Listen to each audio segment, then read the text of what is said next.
welcome back to the channel. Thank you for coming. We are so happy as people that the world is becoming so free, so easy, and the world is becoming so beautiful because life is becoming so easy with this much technology coming up from here and there. And sometimes I think it's better we pause a while to see the other side of the story as well.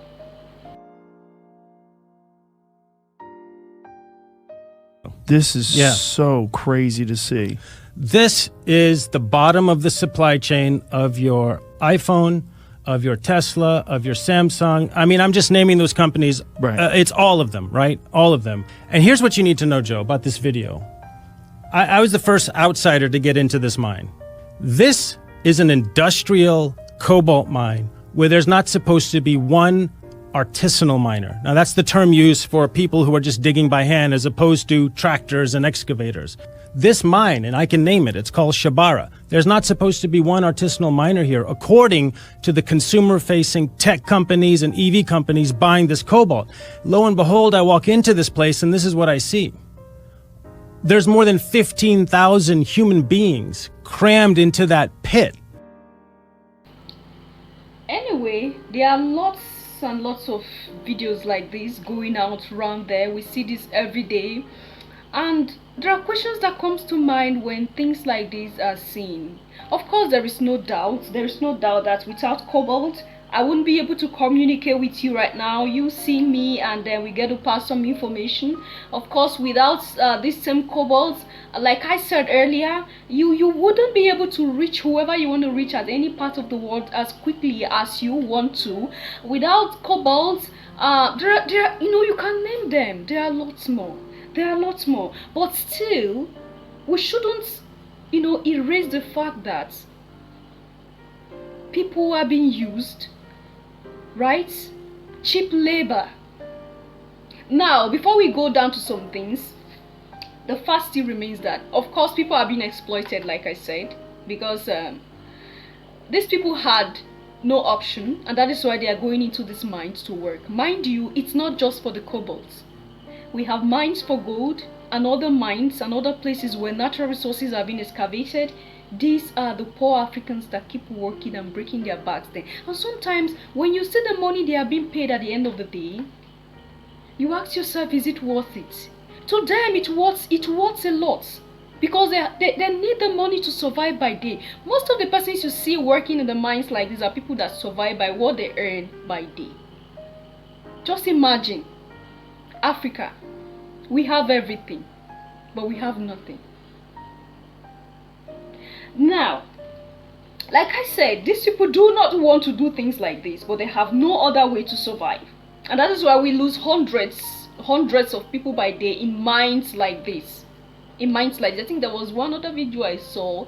The mother was crying that she told the son not to get into the mine, and the son went there, and lo and behold, what came back to her was the dead body of the boy.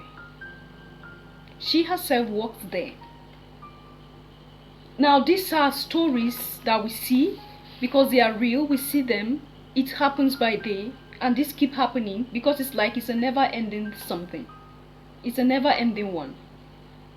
You can't just tell people, okay, stop going to the mine, because they need to survive. And like I said, when you see things like this is a proof of how rotten this governance system of Africa has become. This is how rotten we have become as Africa, as a continent. That we cannot feed our own, we cannot survive. These minerals are sold, right? Our leaders are always trying their best to get somebody to come and buy them. Now, what is the money of these minerals used for? Not education for these children. Because when you get there, you see underage children, minors in that mine. This money is not used for the betterment of the people. One human being is up there who is siphoning and swallowing everything. And that's why the question comes, where will this end? Where will this end? Because it's like, I don't know. Another question that comes to mind at this point is, what if we take a few steps back to what we were before now? we were more healthy before all these things. Do not get me wrong, it's beautiful to have technology, to live free life and be free, you know. It's good.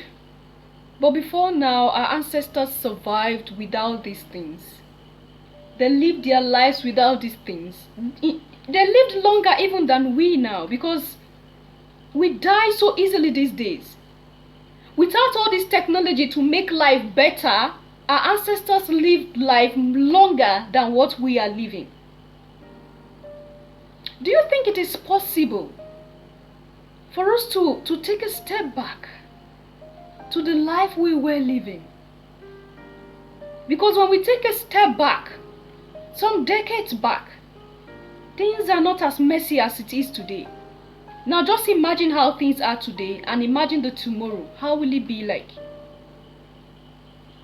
Like what the other man said, in the chain, these persons are not seen because it is said that they are not there. It is tractors that does the job. I believe even those tech giants, people like Elon Musk, hardly even get to places like this, because they pay the money to some particular persons who are in charge, and they claim they use tractors to do these jobs.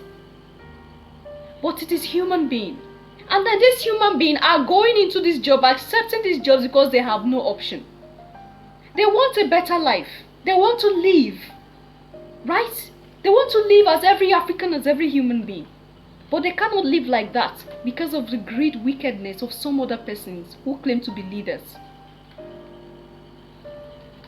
When we say our leaders failed woefully, we are not mixing words, because these are just the example of the failure of the system that we practice. And that is why I keep saying that democracy is a tool. Democracy is a tool that they are using to keep us in the state that we have been. There is no moving out, because it is in our suffering that they find joy. It is in our suffering, our sweat, our breaking of backs, and our losing our lives that they survive. And all thanks to the puppet leaders that we have, who connive with them. They work hand in hand with our leaders. This is a painful reality that most of the times we shy away from. They work hand in hand with our leaders to bring us down. When our leaders go to sign some deals, they do not even care about reading what those deals entail, the agreements they are signing. Our leaders are people in Africa that just go get the book and begin to sign because the white man have told you this is what is in the paper. So you feel, since they have said so, there is no need reading it. And that is why they come out and insult us that we do not know how to read. There was this woman in the diaspora who kept complaining. She was saying that she had a complaint, and she went to the board, and the way they were treating her like someone who is not even literate at all, who cannot even read. And the woman told her to her face that she is African, and maybe because Africans do not know how to read, that is why she come here without reading what is there. And she's not even giving this African woman opportunity to understand, because she just wants to rub it on her face that she's African, she don't know how to read, so she wouldn't understand whatever it is that was there on the net. It's complicated. It's frustrating to see that we are the richest continent in the world, but yet the poorest. When will this change? Do you have an idea if something positive is going to come out of this? Because I'm not seeing anything good out of this, because it's like it's never ending. It's like it's a continuous process, and I don't know where this will lead us. Because the more the world grows by day, the more demand for a better life comes in, right? We are talking about moving into battery using instead of fuel and other things, gas. Now if we're diverting into the use of batteries for cars, for all the things we use in the house and wherever, of course the demand for this cobalt would increase, and of lithium as well. And is this how we will keep living, losing our people by day in the mines, in those pits? Some get disfigured at the process. Is this how things will continue to be? Because if we keep saying or keep hoping that we have leaders that are going to do something, or we have leaders that are going to fight for the future of ourselves and our children, then I think we should sit and rethink. Because those leaders are people that are planted by the Western world. They do not have a say of themselves. I'm telling you this categorically because it has been happening. Things have been happening that have been pointing this out to us, and we are refusing to understand this. That there is no leader in Africa that is sitting there by the will of the people. These are leaders that the Western world fix in that seat. People that they know they can control. And that is where when they keep saying it is what you want you get, I said it's not true. It is never what the masses wanted. It is never what the people wanted. It's never for the people. It is for themselves. And we think colonization is ended. We think no, the white man is no more in charge. But they are fully in charge of all that we do. I just felt like, why don't we talk about this here? Because it never ends. It keeps happening. It keeps happening. People lose their lives by day and the minds just to survive. Like I said, they survive on the daily pay that they get. They deserve a life better. They deserve life better than what they get. If you are a citizen of a place that is hosting or housing what the world is in need of, you shouldn't be the one dying in the pit. That is why we have machines, tractors that were created.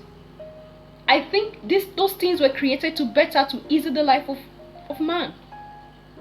These people deserve better, because the resources shouldn't be a curse. Rather, it should be a blessing instead. They deserve better. What do you think? Leave your comment and thought there at the section, and I'll see you in my next one. Until then, love yourself, love others, stay safe, stay positive. Bye for now.